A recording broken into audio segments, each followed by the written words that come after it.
An exploration of American secular humanism for interreligious dialogue taught by Dr. Rachel Mikva, Chicago Theological Seminary, December 18th, 2015, by Tony Beyer. In fact, there are so many different words describing those who do not ascribe to any kind of religious tradition or belief, from atheist, agnostic, freethinker, all the way to a nun and bright. In fact, each of these words holds one of their own individual nuances and has separate but distinct meanings. In fact, though they're similar, we can look and see that there are many different types of just the word atheist or atheism, from agnostic all the way to pragmatic atheists. With so many different words in describing it, it is believed that there are approximately 1 billion people in this world who hold themselves to a non-religious belief, making it one of the 4 largest life stances with Islam, Christianity, and Hinduism. But let's take a look back at some of the major influences in the world that got us there. Who got us here? There are 4 major, if not more, secular influences. Freud and his belief and look at the mind, Marx and his communist and other types of idealism of socialism, Nietzsche and his philosophy and ideas that God is dead, and Darwin and his theory of evolution are 4 of the major influences in more recent history. In even more recent history, in the last 20 years, there have been forefathers of religious skepticism to help shape modern beliefs, though there are many more even today. Scientists Dawkins, Harris, Dennett, and Hitchens. Let's look at each of these gentlemen a little more in-depthly. First, our scientist, Richard Dawkins. Richard Dawkins is an ethologist and evolutionary biologist whose research has specialized in that. He's a well-known spokesperson for atheism and has been a large critic of creationism, having entered into several debates with some of the beginners of the creationist belief and ministry. He's been a bit of a controversialist on all sides and has written books, including The God Delusion, in which he said that religion is a fixed and false belief, and that religion education may be, in some cases, a form of child abuse. In addition, we have Sam Harris, who is also equally outspoken, but he's a philosopher and neuroscientist. He is a large separation of church and state advocate and has done many debates on the importance of that. His belief is that because of our neuroscience makeup and our genetic background, that free will is not possible for people, but we are simply a response to all our genetics. In several of his books and statements, he's written that science must destroy religion. And that is including in the book, The Moral Landscape, where he said science, though, can help answer some moral problems, and it also aids in human well-being. On the more complicated side of things, we have Daniel Dennett, who is a philosopher and cognitive scientist, works towards it exploring. His official statement is he's a compatibilist with free will and determinism. Debating quite a bit with Sam Harris in the past, he believes that free will and determinism are quite possible together. And 2 other interesting ways he defines himself is self-proclaimed verificationist and a bright. A verificationist specifically holds that philosophy should be verifiable, analytically distinct, and observational, meaning it should take on aspects of being provable as in scientific endeavor. As a bright, he also holds to the idea of the philosophical and scientific belief of naturalism. But he currently does a lot of research of clerics and other religious leaders who are secretly atheists but can't have to hide that for job purposes. His book, Breaking the Spell, upholds that we need more education about religion, not less. Not educating people on religion, not in religion, is his distinction on that. And that he thinks that evolution accounts for the morality that's brought in by religion.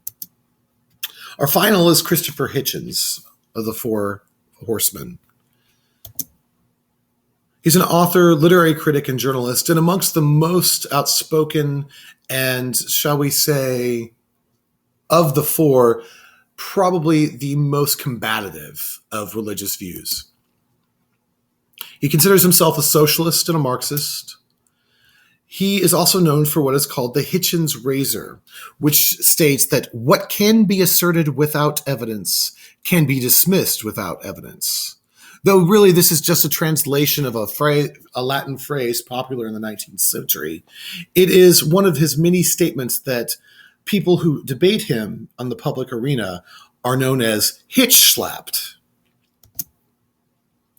He wrote a book called God is Not Great and considers himself not just atheist, but anti-theist. He is very against religious and religious standpoints, and religion is the main source of hatred of the world, as he states in that book.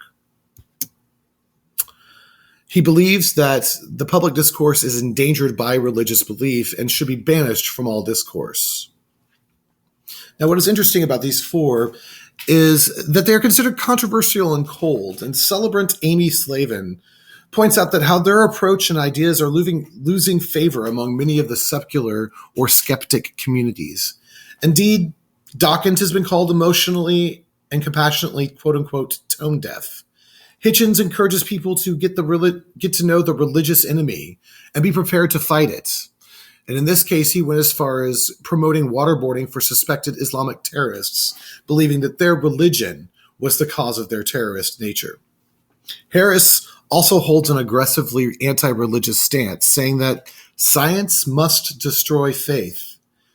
And he goes as far as saying that even religious moderates are simply failed extremists and should not avoid the destruction he promotes. Favoring a less divisive and incendiary dialogue and many understandings, many have turned toward the humanist approach of non-religious expression, finding that these four gentlemen are just, well, frankly, quote-unquote, Amy Slavin, too mean. So what is humanism? According to Greg Epstein in his book, God Without Good, humanism today can be categorized as a movement, a philosophy, life, or worldview, or life stance. It's the melding of comprehensive philosophy with the world tradition and deeply practical ethical and social commitment. Organized human began, in the minds of its founders, as nothing more nor less than a religion without God. Continuing, the American Humanist Association defines humanism as a progressive philosophy without theism, supernatural beliefs. It affirms our ability and responsibility to lead ethical lives of personal fulfillment that aspire to the greater good of humanity. Finally, there is a large distinction that Phil Zuckerman in Living the Secular Life points out. Humanism is different from atheism and agnosticism. Rather than being something it is not, humanism is a declaration of what it is for. Someone self-identifies as a secular humanist to affirm an optimism in the potential of humanity, specifically humane treatment, humane ideals, humane values. And it believes that humanity can solve its own problems through the use of intellect, rational inquiry, scientific approaches, and most importantly, and something Amy Slavin pointed out, compassion. So, with this belief and understanding that human societies evolve and change, humanists do tentatively hold some core values. But like within all faiths, there's disagreement on the values I'm presenting.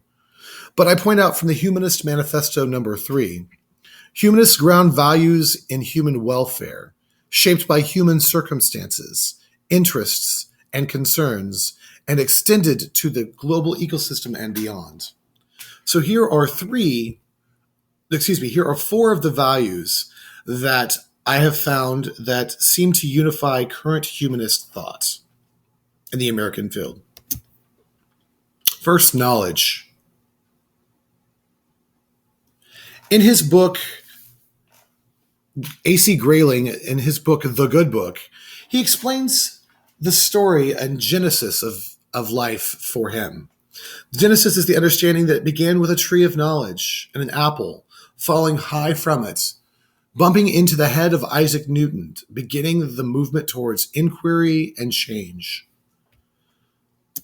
Evolutionist David Sloan Wilson describes knowledge as something sacred and points out as soon as scientists start acting as oracles and what they say is accepted on faith, the scientific method has been violated and what is sacred about it has been profaned.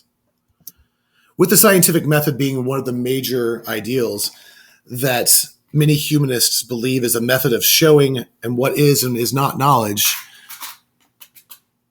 evolutionist David Sloan Wilson also points out that the scientific method is a way of listening and reflecting about the world. It's a way of seeing what is possible and seeing what that might mean. But it also means that there is a large amount of scrutiny in what we consider true and knowledge. It must stand up to the test of many, many people testing it over and over. Finally, he finds that knowledge must reflect the human experience. It must ring true for most of us who live in this world as humans. Another second value is that of the quality of life. What's interesting is that with humanism's belief that there is no heaven or hell, that there is no religious deity, that all we have in this life is the life we have right now. That is a life before death.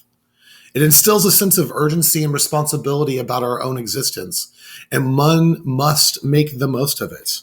So the idea of quality of life is considered one of their core values as well. A.C. Grayling, in his book, The God Argument, points out several elements to what makes a good quality of life. First, it must be meaningful or purposeful to the individual living it. It must have relationships with real intimacy, be it a loving partner, or true deep friendships. It must have activity, be it doing some sort of job, making some sort of product, or learning some sort of idea. It must be lived with honesty and authenticity. It must manifest a sense of self and autonomy. It must have a sense of aesthetic. It must be considered rich or satisfying. And it must be integrous or integrates all these other elements well in a nicely balanced form. Another one of those human ideals that I have found and values is the idea of human dignity. Now, I'm using the definitions of human dignity by humanist Rabbi Sherwin Wine. He found that human dignity has four parts. The first is that of its self-awareness and individual reality. Again, part of the quality of life of being autonomous, you must be self-aware and individually real to yourself. It's assuming your responsibility for your own life. And the universe is being so huge, we might seem minute. It is up to us to make something different and something meaningful for our lives. Third part is the refusal to refusal to find identity in any possession. What that means is that I am not identified by the chains and shackles or by the money or by the objects that I have, but rather I choose to identify myself as myself. And one must live a life that is worthy of speaking up to or imitating or trying to live in the path of. But with human dignity, Rabbi Sherwin Wine also finds that there are three obligations that are morally extended from that.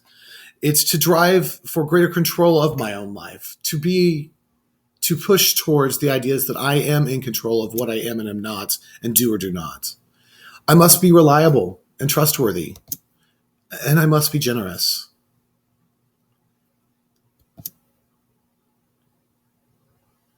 One of the interesting things about this is Rabbi Sherwin Weim, a humanist himself, discussed that one of the greatest ways that we can help one another, one of the greatest ways we can deal with tragedy and the sadness in our lives, and when theism is not something one describes to you, cultivating our human dignity and the human dignity in others is one of the best ways to help us deal with such tragedy. In the loss of a life, celebrate those things that were dignified about them and use those things that were not as a cautionary tale for the rest of us. This is a way of dealing and giving human dignity, and this is a way of dealing with human tragedy. The final part of the 4 values that I want to bring out and highlight for this presentation is the value of community, the value of each other. One part is just because values cannot exist or matter outside of each other. Values are those things that we share and giving us our group identity. And something else that I found interesting in the ideas of community, that something that the book Good Without God pointed out. The one thing that religious communities do have is when someone is ill, they take care of each other. Such is not necessarily scientific community. You can have all the knowledge of science you want, but science itself won't come visit you when you're in the hospital. You need a community for that. Community is also part of one's personal identity.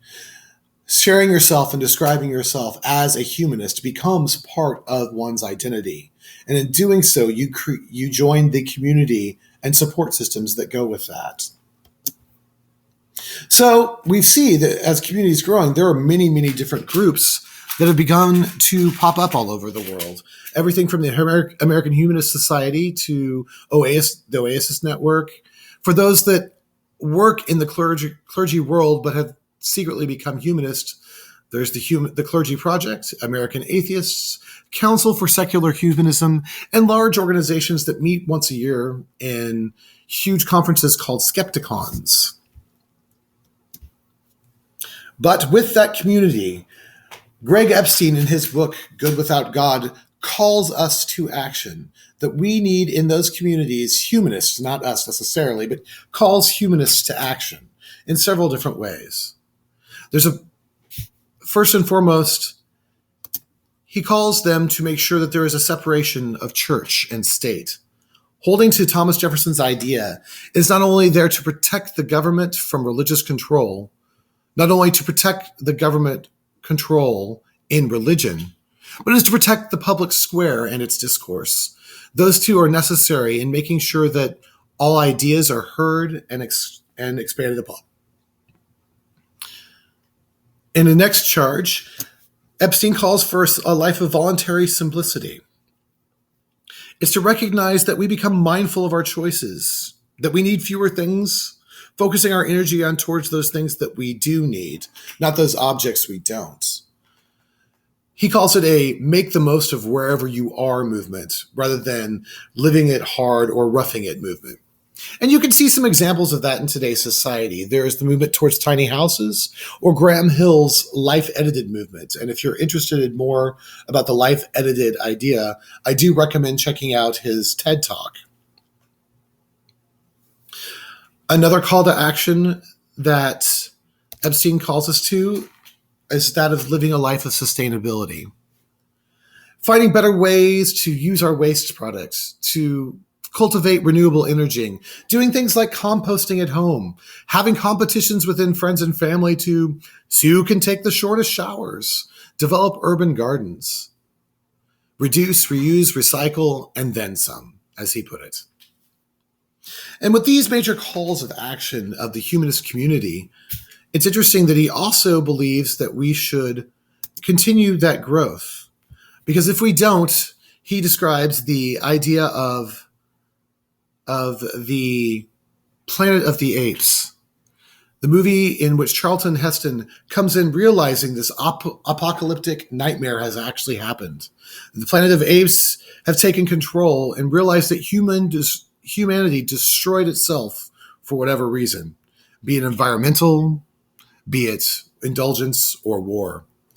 And in doing so, he points out that I wouldn't go as far to ask all human beings to believe, as I do, that there is no heaven or hell. But it is truly a sin to go on fixating on our petty little differences over territory, sexual morality, and other theological minutiae while failing to acknowledge that there can be no greater ethical failure than to allowing any of our differences, religious or secular, to make this one day truly come to pass.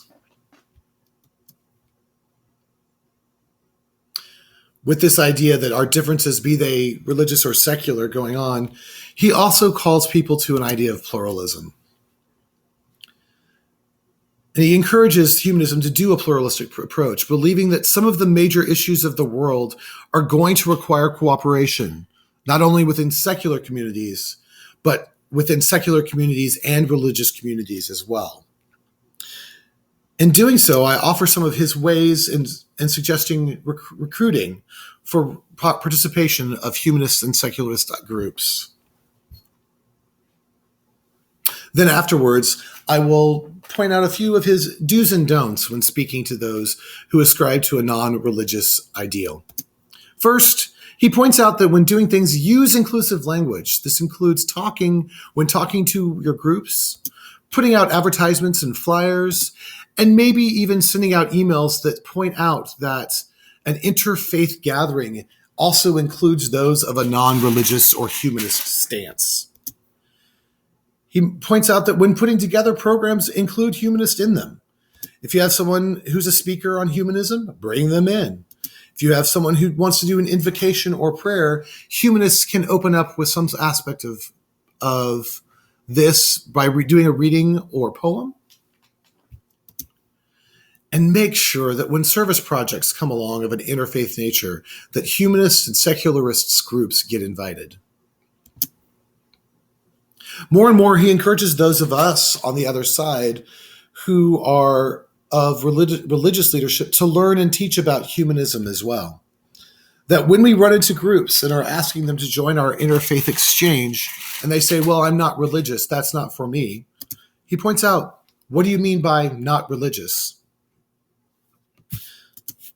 That you should know the history, as I've given a brief overview of humanism and other secularist groups, and that pointing out that if you are of a non-religious person, here are some communities and resources that I can guide you to. So in some of these three, using inclusive language, including humanists in interfaith programs, and learning and teaching about humanism as a religious leader so that we are aware and able to guide those who are non-religious individuals without a group to them. And finally, in a couple more thoughts, let's look at some of the do's and don'ts when speaking to those who consider themselves non-religious as a member of a religious group. 1, don't ask them, do you believe in God? Instead, ask them, what are your beliefs about God?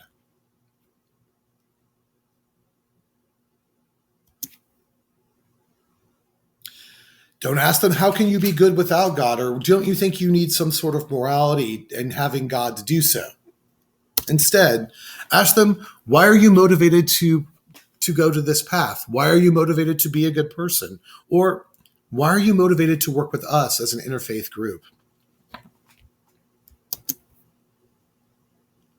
Don't proselytize people in an interfaith context. That includes atheists, humanists, people of different religious faiths than yourself.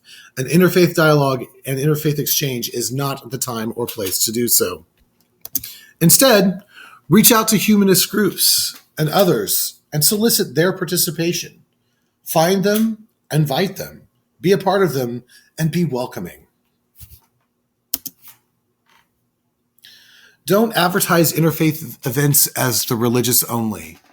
One advertisement that I looked at pointed out that this is an opportunity for all of us to be unified in our belief in God. That is not the best way to handle an interfaith group, since there are some religious traditions that do not ascribe to a theism per se, for example, Buddhism. Instead, do this.